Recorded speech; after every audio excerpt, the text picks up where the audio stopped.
নমস্কার বন্ধুরা, প্যাশন এ two C থেকে আমি সায়ন্তনী নিয়ে চলে এসেছি আজকে একটা ভীষণই প্রিয় আমাদের চিকেন কষা, একদম লাল লাল চিকেনের কষা রেসিপি নিয়ে আমি চলে এসেছি, যেটা রুটি দিয়ে পরোটা দিয়ে ভীষণই ভালো লাগে খেতে। আর কোনো গেস্ট আসলে এরকম বাড়িতে বানিয়ে দিলে তারা তো বারবার আপনাদের বাড়িতে চলে আসবে খেতে। তো আমার এই চিকেনের লাল লাল কষা ঝাল ঝাল রেসিপিটা চলুন শেয়ার করি। প্রথমেই আমি চিকেনগুলোকে লেবু দিয়ে সারা রাত ভিজিয়ে রেখেছিলাম। তারপর চিকেনগুলোকে তেল দিয়ে তার মধ্যে গোলমরিচ থেতো করে দিয়ে দিয়েছিলাম আর নুন দিয়ে ভালো করে একটু কিছুক্ষণ ধরে ভাজা ভাজা করে ভেজে নিয়েছিলাম।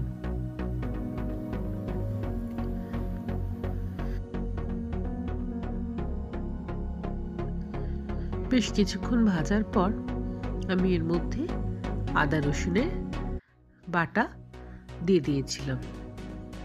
আমি এই চিকেনের রেসিপিটার মধ্যে কোনো পেঁয়াজ ব্যবহার করিনি।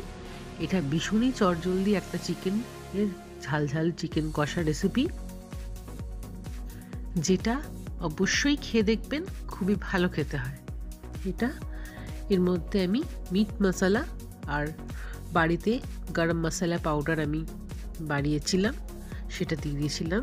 তারপর আমি এর মধ্যে Kashmiri red chilli powder use করেছিলাম, যেটা ঝাল হয় না, কালারের জন্য আমরা ইউজ করে থাকি।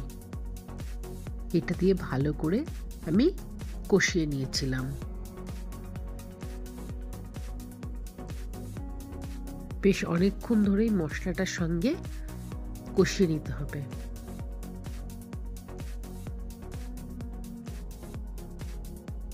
বেশ লাল রংটা এসে গেছে আর দেখতেও দারুণ হয়েছে।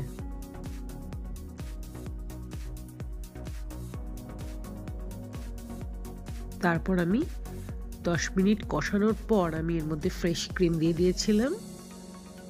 তারপর আর একটু আমি এর মধ্যে Kashmiri red chilli powder use করেছিলাম। তারপর আমি ভালো করে কষিয়ে নিয়েছিলাম। ক্রিমটা দেওয়ার পর বেশ এটা ক্রিমি ক্রিমি আর টেস্টটাও বদলে যায়, খুব ভালো লাগে খেতে। গেস্ট আসলে তো এটা বানিয়ে দিতেই পারেন, আর বাড়িতে যে কোনো অকেশনে বানিয়ে নিতে পারেন। এরপর আমি এর মধ্যে সিনামন পাউডার এর মশলা দিয়ে দিয়েছিলাম। দেখুন চিকেনটা অসাধারণ হয়েছে। এরপর আমি এর মধ্যে ধনেপাতা কুচি আর কাঁচা লঙ্কা কুচি একসঙ্গে ওপর থেকে দিয়ে দিয়েছিলাম। বেশ 4-5খানা কাঁচা লঙ্কা কুচি দিয়ে দিয়েছি। তারপর ভালো করে আমি নাড়িয়ে নিয়েছি, কারণ এটা বেশ ঝাল ঝাল রেসিপি একটা।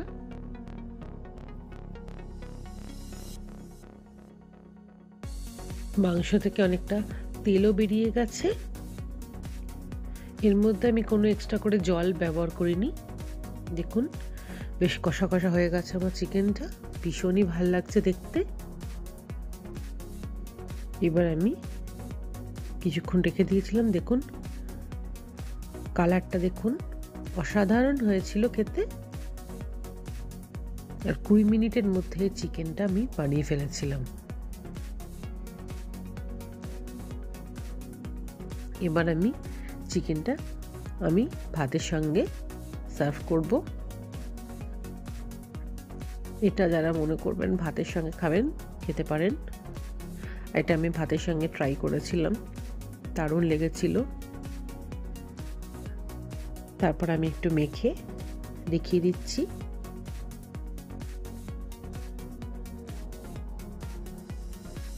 লঙ্কা দিয়ে ভাতটা আমি একটু ট্রাই করে দেখেছিলাম, সত্যি খুব ভালো হয়েছিল। এরকম রেসিপিটা অবশ্যই ট্রাই করে দেখবেন, আর সাবস্ক্রাইব করে দেবেন আমার চ্যানেলটিকে, আর লাইক এন্ড শেয়ার করতে ভুলবেন না কিন্তু। Thank you.